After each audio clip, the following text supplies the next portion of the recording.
Hello, students. Very good evening to all of you. Once again, I'm back here with special session on English topics from the exam point of view.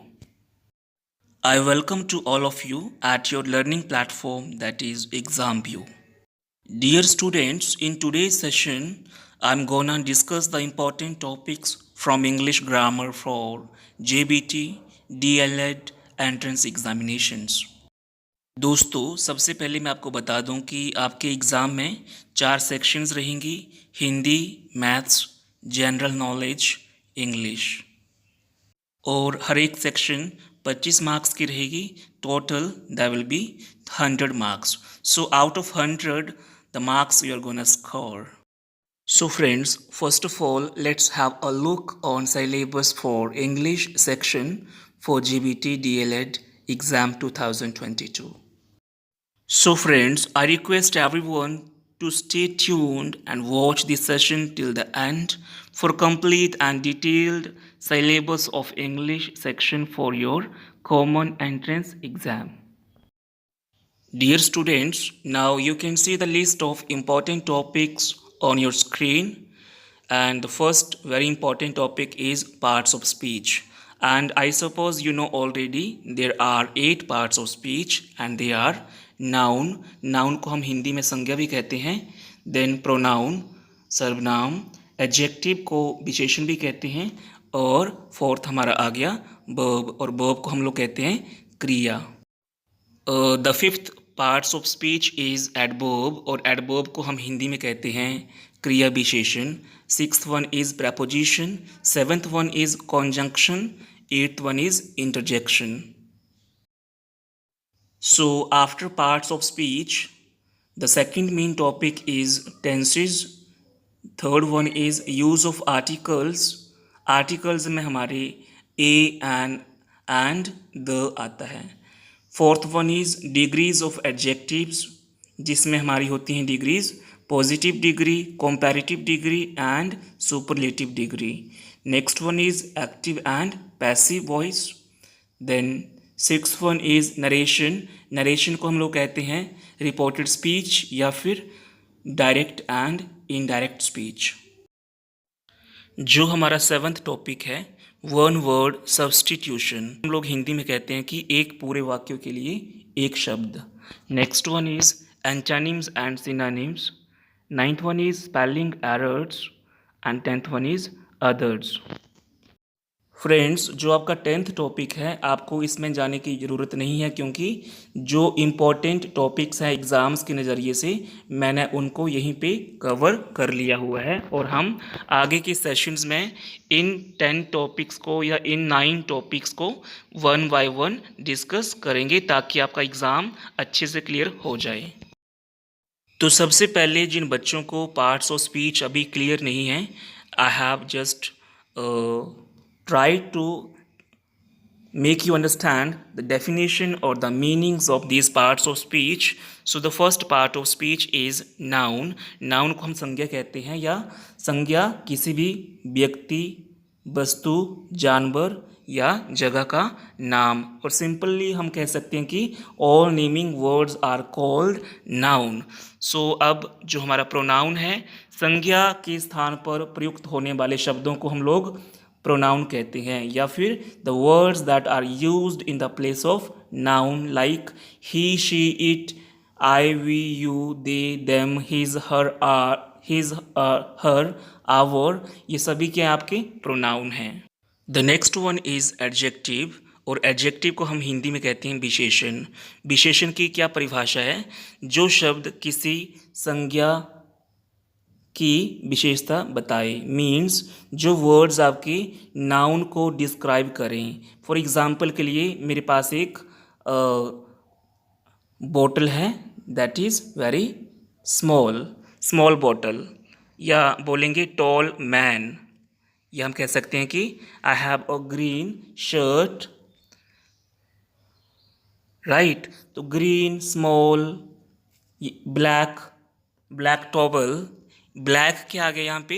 ये words जो हैं ये nouns को describe कर रहे हैं, ये nouns की विशेषता को बता रहे हैं। तो इनको हम क्या कहते हैं हिंदी में विशेषण, और इंग्लिश में इनको कहते हैं एडजेक्टिव। नेक्स्ट है हमारा वर्ब। वर्ब मीन क्रिया या कोई काम करना। अभी भी आप एक काम कर रहे हो। What is your work, what are you doing right now? You are just listening to me and I am speaking to you. तो मेरा काम क्या हो रहा है यहाँ पे? स्पीक। और आपका काम क्या हो रहा है? लिसन। इस तरह से हमारे और भी वर्ब्स हैं, जैसे dance, sing, run, play etcetera. ये सभी एक्शन वर्ड्स होते हैं। The next one we have that is adverb. मैंने आपको पहले भी बताया था लास्ट सेशन में, जब हम क्वेश्चंस को डिस्कस कर रहे थे प्रीवियस ईयर्स क्वेश्चन पेपर में। तो जो एडवर्ब होता है आपका, उसको हम हिंदी में कहते हैं क्रिया विशेषण। जो शब्द क्रिया के अर्थ को परिवर्तित करके उसमें कुछ और जोड़ दें, या the words which add something in the meaning of verb that are called adverb. For example, he walks, वह चलता है. If we change it, he walks slowly, वह धीरे धीरे चलता है. वह चलता है, चलना क्या है इसमें? verb. walk is verb. अब नीचे जो है verb की मीनिंग चेंज हो गया, वो कैसे चलता है? धीरे धीरे.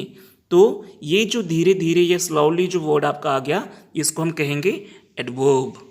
यहाँ पे आपने एक चीज़ नोटिस की होगी, जब हमने चलता है में धीरे धीरे या स्लोली वर्ड ऐड किया, तो चलने का जो मीनिंग था वो चेंज हो गया। ठीक है। Next one preposition. और प्रेपोजिशन क्या होती है? The word which is used to show relation with noun और अदर वर्ड, उसको हम प्रेपोजिशन कहते हैं। एक एग्जांपल जैसे आई गो टू मार्केट। तो यहाँ पे मार्केट क्या है? हमारा नाउन है, और टू जो वो प्रेपोजिशन है। अगर हम टू को वापस या रिमूव कर देते हैं तो सेंटेंस बिल्कुल गलत हो गया, इसकी कोई मीनिंग नहीं निकल रहा है। तो जब हम कुछ वर्ड्स को नाउन के साथ रिलेशन बनाने के लिए या उसका मीनिंग कंप्लीट करने के लिए यूज़ करते हैं, उनको ही हम लोग प्रेपोजिशंस कहते हैं। The next one is conjunction. Conjunction को हम लोग कहते हैं संयोजक। संयोजक मीन्स जो वर्ड्स दो सेंटेंसेस को जोड़ते हैं, जोड़ने का काम करते हैं। The words which are used to join to nouns और टू सेंटेंसेस, जैसे कि and, but, because, as well as etcetera. जैसे राम एंड श्याम, तो राम और श्याम जो नाउन हैं दो, इनके बीच में एंड लग गया। या बोलूँगा मैं I went to market and I purchased a lot of stuff in the market. तो मैंने दो सेंटेंसेस बोले अभी, I went to market and I had purchased a lot of stuff there. तो एंड जो है ये दो सेंटेंसेस को जोड़ रहा है, तो इनको हम कहते हैं हिंदी में संयोजक और इंग्लिश में कॉन्जंक्शन कहते हैं। तो इस तरह से हमारे पास और भी कॉन्जंक्शंस हैं जो हम नेक्स्ट या अपकमिंग सेशंस में डिस्कस करेंगे। The last one part of speech is interjection. और इंटरजेक्शन क्या होता है? The words which are used to express sudden feelings of happiness, sorrow, excitement etcetera. तो आप लोग कुछ भी। The next one is interjection. अब what is interjection? The words which are used to express sudden feelings of happiness, sorrow or excitement.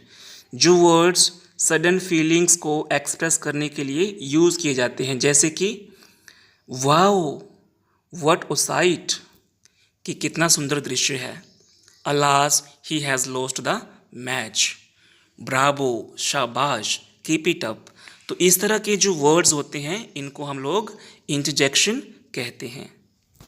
So friends, this was small introduction to all the parts of speech. If you want me to continue with the sessions on each part of speech, I want your views or your feedback in the comment box.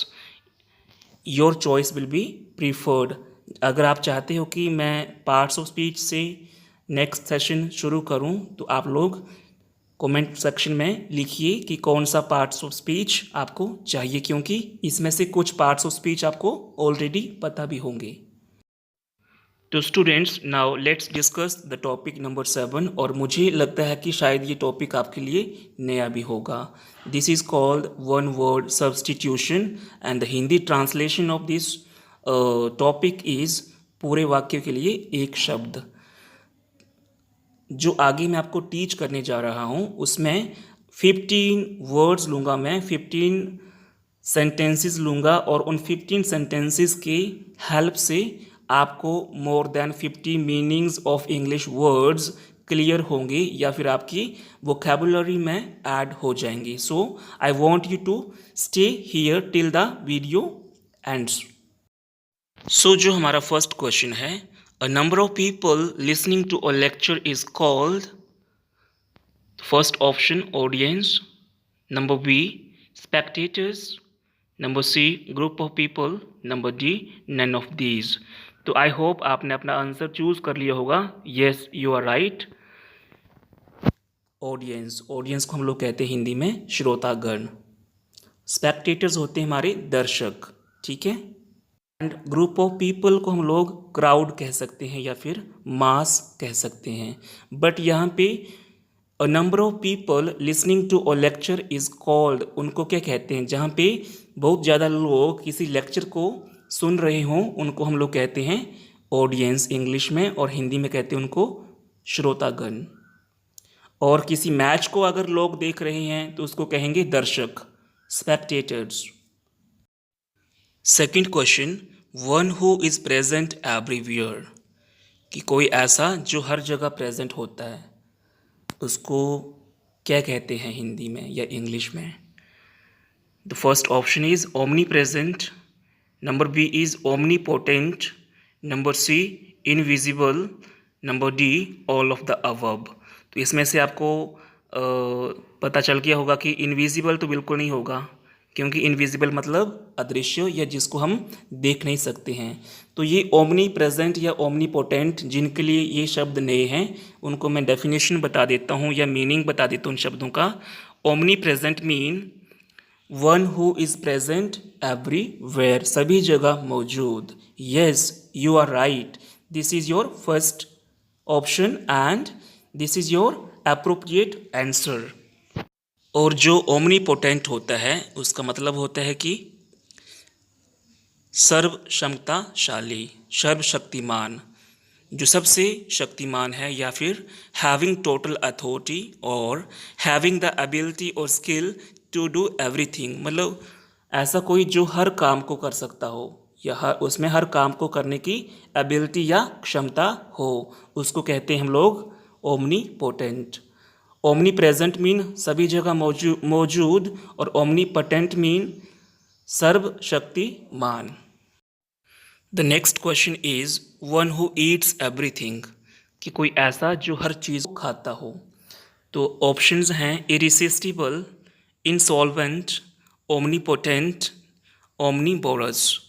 तो इरिसिस्टिबल क्या होता है, इतना शक्तिशाली कि उसका प्रतिरोध या उसको रोकना बिल्कुल असंभव हो, उसको कहते हैं इरिसिस्टिबल, जिसको हम लोग बिल्कुल भी रोक नहीं सकते हैं. और प्रिवेंट होता है रोकना, ठीक है. इंसॉल्वेंट मीन कोई ऐसा जो ऋण ना चुका पाए.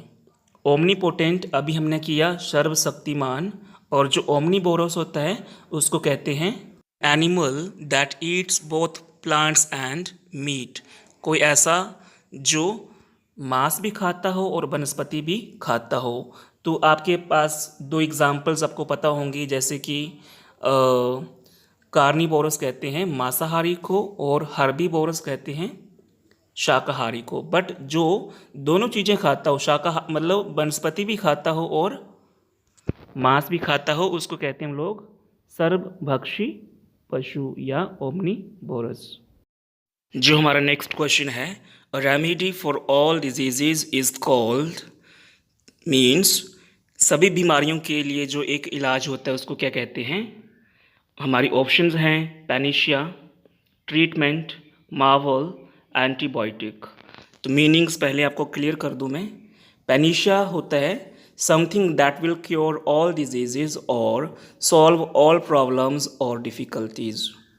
Right, a universal remedy. Yes, you are right, your first option is the right answer. साथ ही में हम बाकी वर्ड्स का मीनिंग भी जान लेते हैं, जैसे कि ट्रीटमेंट है।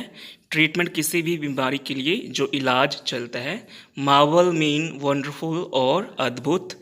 और एंटीबायोटिक जो होता है और medicine which is used for destroying bacterias, right, जीवाणुनाशक।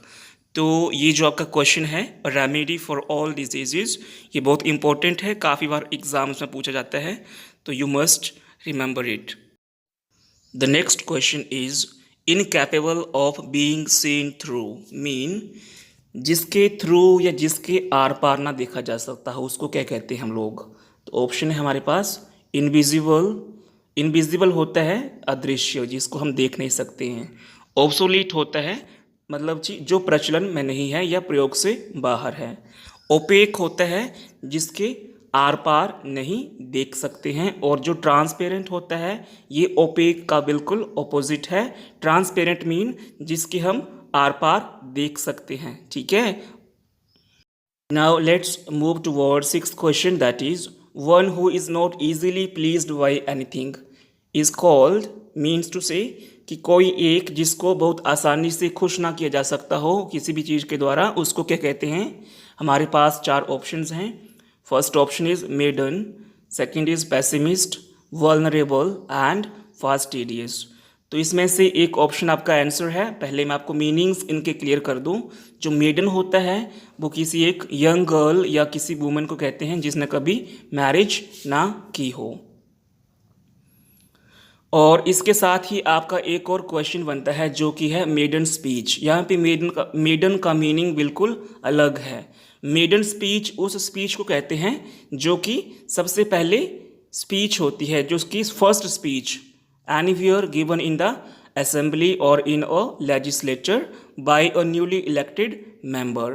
तो सबसे पहले जो स्पीच होगी, the first speech in the meeting और in the assembly, that will be maiden speech. Pessimist, I think you already know the meaning of pessimist. Pessimist mean निराशावादी या the person who always look the dark side of the point. The next option is vulnerable. Vulnerable mean weak or easy to hurt physically or emotionally. कोई ऐसा जो दुर्बल हो और नाजुक हो जिसको आसानी से नुकसान पहुंचाया जा सके। Next one is fastidious. Fastidious means difficult to please, या जिसको संतुष्ट करना या खुश करना बहुत मुश्किल हो, उसको क्या कहते हैं, fastidious. Yes, you are right, D option is the right option for this question. हमारा जो नेक्स्ट क्वेश्चन है वो है a person coming to a foreign land to settle is called. कोई ऐसा आदमी जो अपनी कंट्री को छोड़ के दूसरी कंट्री में आ रहा है बसने के लिए, उसको कहते हैं। हमारे पास चार ऑप्शंस हैं, immigrant, visitor, tourist and emigrant. तो यहाँ पे जो विजिटर और टूरिस्ट है ये दोनों मीनिंग्स सिमिलर हैं लगभग, और इमिग्रेंट और एमिग्रेंट आपस में ऑपोजिट हैं। बट हमारे पास जो ऑप्शन पूछी है कि कोई ऐसा व्यक्ति जो अपनी कंट्री को छोड़ के एक कंट्री में आता है बसने के लिए, कमिंग मीन आता है बसने के लिए, उसको क्या कहते हैं। तो इमिग्रेंट और एमिग्रेंट का मीनिंग्स जानते हैं। Immigrant first, a person who has come into a foreign country to live there permanently. मान लेते हैं कि जैसे कनाडा से या अमेरिका से लोग हमारी कंट्री में आते हैं बसने के लिए, तो वो कौन से लोग होंगे, उनको हम क्या कहेंगे, इमिग्रेंट, ठीक है। और एमिग्रेंट जो होगा, a person who has gone to live in another country. जैसे मान लो यहाँ के लोग अमेरिका में जाते हैं, हम लोग अपनी कंट्री के लोग मीन्स हमारे देश के लोग इमिग्रेंट किसको कहेंगे, अगर बाहर की कंट्री के लोग यहाँ पे आएंगे बसने के लिए, उनको हम कहेंगे इमिग्रेंट्स। और अगर हमारी अपनी कंट्री के लोग वहाँ जाते हैं बसने के लिए, वो होंगे एमिग्रेंट, ठीक है। तो इन दो वर्ड्स को आपने अच्छे से रिमेंबर रखना है। तो यहाँ पे मैंने इमिग्रेंट और एमिग्रेंट को बिल्कुल इजी तरीके से आपको बताने की कोशिश की है कि कैसे उसको याद रखना है। जैसे इंपोर्ट, हम चीज़ों को बाहर की कंट्री से अपनी कंट्री में मंगवाते हैं, उसको कहते हैं हम लोग आयात करना। मीन्स बाहर की चीज़ों को अपनी कंट्री में लेके आना। इम्पोर्ट, तो इम्पोर्ट जो वर्ड है हमारा वो स्टार्ट हो रहा है आई से, और जो इमिग्रेंट है वो भी आई से शुरू हो रहा है। तो आप इसको इस तरह से याद रख सकते हैं कि जो दूसरी कंट्री के लोग हमारी कंट्री में बसने के लिए आए उनको हम इमिग्रेंट कहेंगे, जैसे कि चीज़ों को इंपोर्ट करते हैं। और इसी तरह से जो एक्सपोर्ट है उसका मतलब होता है निर्यात करना, मीन्स अपने देश में जो चीज़ें बनी होती हैं उनको बाहर की कंट्री में भेजना। तो इसी तरह से जो हमारी कंट्री के लोग बाहर की कंट्रीज़ में जाएंगे बसने के लिए उनको कहेंगे एमिग्रेंट। और एक्सपोर्ट और एमिग्रेंट का इसमें कॉमन चीज़ क्या है, ई। तो इससे आप लोग इन दो वर्ड्स को याद रख सकते हैं, क्योंकि this is my own way to keep the difficult things to remember. This is my own made formula to learn these two terms, immigrant and emigrant. तो immigrant और emigrant से आपको डिफरेंस इनका क्लियर होना चाहिए। So next question is yearly celebration of a date or an event. मतलब कि हर साल के बाद मनाया जाने वाला जो इवेंट होता है या जो डेट होती है उसको क्या कहते हैं, birthday, jubilee, anniversary, none of these. Birthday आपको पता होगा कि हर साल के बाद मनाया जाता है, और जो जुबली होता है उसको हमको कहते हैं 50 years, the completion of the 50 years of existence.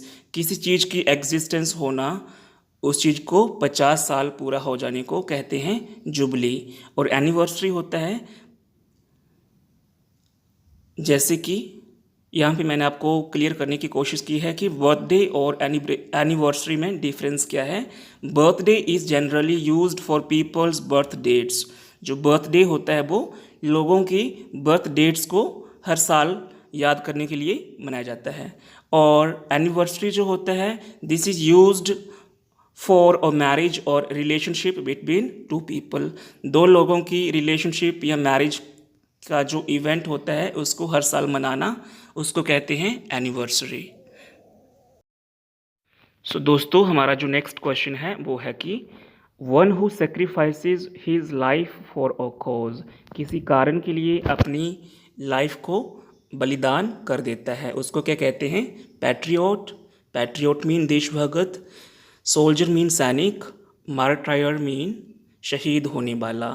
तो यहाँ पे देश के लिए जो लोग हमारे अपनी लाइफ का अपने जीवन का जो बलिदान करते हैं उसको कहते हैं हम लोग शहीद, राइट। और उसके लिए जो प्रॉपर वर्ड है martyr. This is also very an important question, that is custom of having several husbands at the same time. Mean एक ही समय में एक से ज़्यादा पति होना किसी के, या फिर उसको कहते हैं बहुपति प्रथा। पहले हमारे इसमें होता था, जैसे द्रौपदी थी, उनके 5 पति थे पांडव, तो उनको हम इंग्लिश में क्या कहते हैं, जैसे कि पॉलीग्लॉट। पॉलीग्लॉट होता है एक से अधिक भाषा का ज्ञान या उसमें लेखन, या बहुभाषी जिसको बहुत सारी लैंग्वेजेस आती हो उसको कहते हैं पॉलीग्लॉट। मोनोगेमी होता है, मोनो का मतलब होता है कि एक, सिंगल। तो एक समय में केवल एक व्यक्ति से विवाह और उसकी प्रथा, एक विवाह प्रथा को कहते हैं monogamy. Next one, polygamy mean the custom of having more than one wife eight the same time, जिसको कहते हैं बहुपत्नी प्रथा, उसको कहते हैं पॉलीगैमी। और इसमें जो फोर्थ ऑप्शन है नन ऑफ दीज, तो जो मीनिंग्स मैंने आपको बताए उसके अकॉर्डिंग यहाँ पे कोई भी आंसर नहीं है, बट आपको बता देता हूँ उसका जो आंसर होगा पॉलीएंड्री, ठीक है, POLYANDR बाय। पॉलीएंड्री को कहते हैं कि एक टाइम एक से ज़्यादा पति होना। तो हमारे 10th क्वेश्चन का जो आंसर है वो है नन ऑफ दीज। सो जो नेक्स्ट क्वेश्चन है हमारा, custom of having several wives at the same time. यहाँ पे वाइफ्स की स्पेलिंग गलत है, वाइफ का प्लूरल होता है वाइफ्स, ठीक है। तो बहुपत्नी प्रथा को इंग्लिश में क्या कहते हैं, तो जो हमारा ऑप्शन है फर्स्ट वन बाइगेमी, इसको कहते हैं कि the state of being married to two people at the same time. और द्वैव विवाह प्रथा उसको कहते हैं। जो हमारा नेक्स्ट है मोनोगेमी, अभी हमने पीछे किया था। मोनोगेमी मीन एक विवाह प्रथा मीन एक टाइम में एक पत्नी या एक पति होना। और जो पॉलीगैमी होता है एक टाइम में एक से ज़्यादा पत्नियां रखना, तो उसको कहते हैं custom of having several wives at the same time, polygamy, बहुपत्नी प्रथा। और जो हमारा लास्ट ऑप्शन है matrimony, it is just simple the state of being married, मतलब कि विवाहित होने की स्थिति, उसको कहते हैं मैट्रिमोनी। तो आपका ये जो क्वेश्चन है पॉलीगैमी, मोनोगैमी, पॉलीएंड्री, ये बहुत इंपॉर्टेंट वर्ड्स हैं, टर्म्स हैं, इनको आपको याद रखना पड़ेगा डिफ्रेंशिएट के साथ, ठीक है। आपको डिस्टिंग्विश करना आना चाहिए ताकि आपके 4-5 वर्ड्स को आप क्लियर कर सको एग्ज़ाम पॉइंट ऑफ व्यू से। So friends, the next question is an elderly woman is called spinster, bachelor, unmarried woman, none of the above। ये जो क्वेश्चन है आपका, ये मतलब कि एक ज़्यादा एज की वुमेन या लड़की जिसने कभी शादी ना की हो उसको क्या कहते हैं? उसको कहते हैं स्पिंस्टर। बैचलर तो जो कुंवारा लड़का होता है उसको कहते हैं बैचलर, और अगर लड़की हो तो उसको हम बैचलर भी कह सकते हैं और मेडन भी कह सकते हैं, जो अभी हमने पिछली स्लाइड में किया था कि maiden also a young girl और women who has never married. But अगर आपके पास क्वेश्चन में दोनों ऑप्शंस रहती हैं स्पिंस्टर और मेडन, तो आपका जो आंसर होगा वो स्पिंस्टर होगा, ठीक है। एल्डरली वुमेन के लिए, मतलब जिसने मैरिज की एज को पास कर लिया हो, उसको कहते हैं स्पिंस्टर। मैंने नेक्स्ट स्लाइड में आपको बताने की कोशिश की है कि how can you differentiate it. So as nouns the difference between maid and spinster is that maiden is a girl और एन अनमैरिड यंग वुमेन, ठीक है। मतलब कि यंग वुमेन है वो, मतलब अभी उसकी एज है मैरिज करने के लिए, उसको कहते हैं मेडन। और जो स्पिंस्टर होता है that is a women who has never been married, जिसने कभी भी मैरिज ना की हो, या फिर कह सकते हैं कि जिसने मैरिज की जो एज है सोशल ट्रेडिशंस के अकॉर्डिंग उसको क्रॉस कर लिया हो और अब वो मैरिज नहीं करती, तो उसको कहते हैं स्पिंस्टर। जब आपके पास स्पिंस्टर और मेडन की जो दो ऑप्शंस रहेंगी, आपने स्पिंस्टर को ही टिक करना है। Now we have next question that is a name assumed by a writer और अ फॉल्स नेम। मीन जैसे कि कुछ राइटर्स होते हैं उनका जो ओरिजिनल नेम होता है वो कुछ और होता है, और जिस नाम से वो अपनी रचनाएं लिखते हैं वो उनका नाम उसमें कुछ और होता है, जिससे वो पॉपुलर भी हो जाते हैं। और या फिर कोई फॉल्स नेम या कोई फेक नेम, ठीक है, तो उसको क्या कहते हैं इंग्लिश में? अ लाई मीन झूठ, पोर्टेबल मीन जिसको एक जगह से दूसरी जगह लेके जा सकते हो, जिसको पोर्ट कर सकते हो। एनोनिमस होता है बिना नाम के, without name.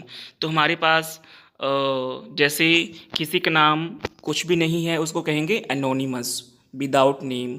And last option is none of the above. इसमें से कोई भी मीनिंग इस स्टेटमेंट के अकॉर्डिंग फिट नहीं बैठता है, तो none of the above is the answer. But यहाँ पे मैं आपको बता दूं कि जिसका या जो किसी दूसरे नाम को अडॉप्ट करता है, फॉल्स नेम को अडॉप्ट करता है, उसको कहते हैं सूडोनिम, उसको कहते हैं सूडोनिम।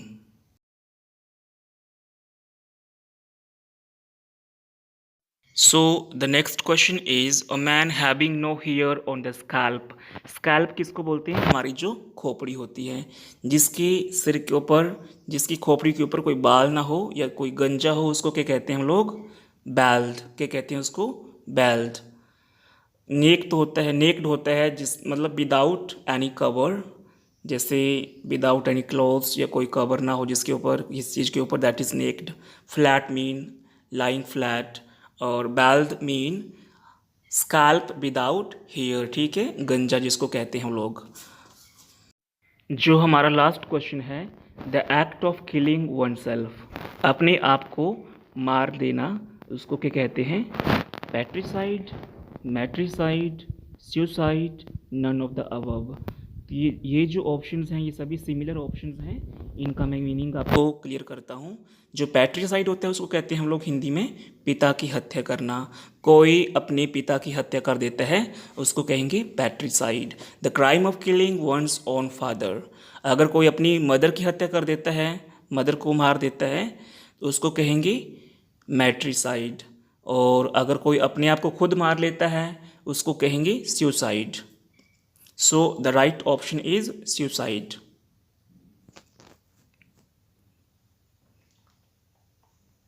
So friends, thank you for watching and listening to me.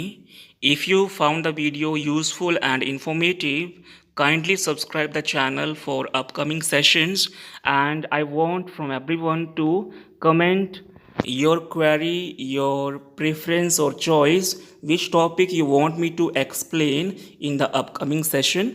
From the feedback, I would choose the topic for next session. Thank you, goodbye, take care and stay